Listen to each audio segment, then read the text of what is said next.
Depending on the character's roles, some liberties to keep the plot moving are unrealistic. What I'm focused on is learned behavior, something you see over time. That is why I like series, because it starts to develop a character into a person and it constrains the writer into how the character can react. If you violate the spirit of the character, then you soon will find interest in the books will disappear. While the thoughts are inspired by the book, it does not imply the writer intended to inspire the thoughts I have. Stan says as a hairstylist, he can indulge his gossip tendencies, able to give advice and listen. It also means he can take it easy and do what he likes to do, while not presenting himself as someone that is authoritative or someone to listen to. In other words, someone to be noticed that will trigger your closet into creating anxiety.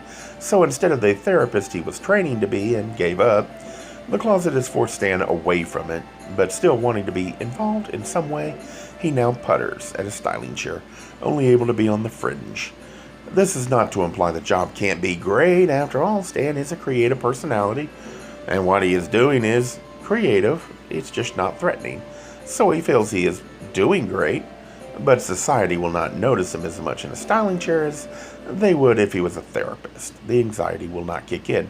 Remember, the threat is rejection by others, not who he is, just how many will notice when he fails.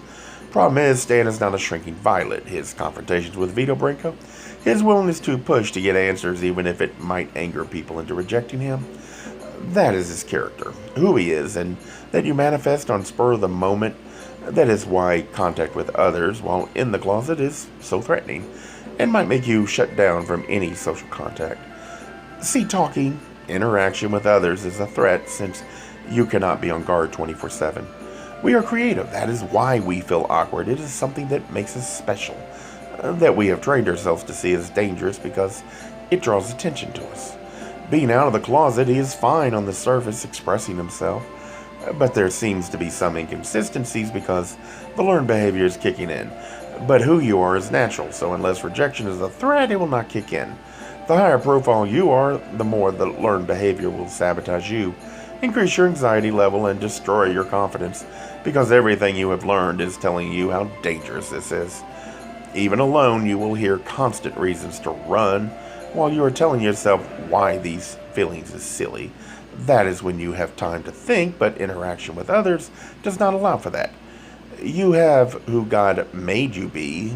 That surfaces first, and without warning, the learned behavior kicks in because it was triggered by something in the conversation or the environment.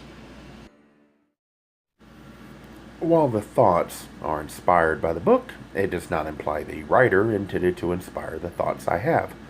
The attempt is to start a discussion and get people to think about human behavior from the perspective of the closet.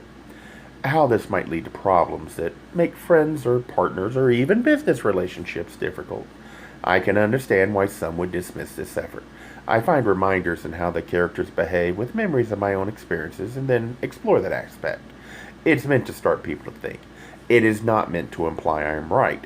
If you do not share the ideals with others, then how will you know if you're right?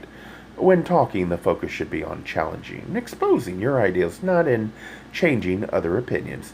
That would only lead to frustration, since the only person you can change is yourself.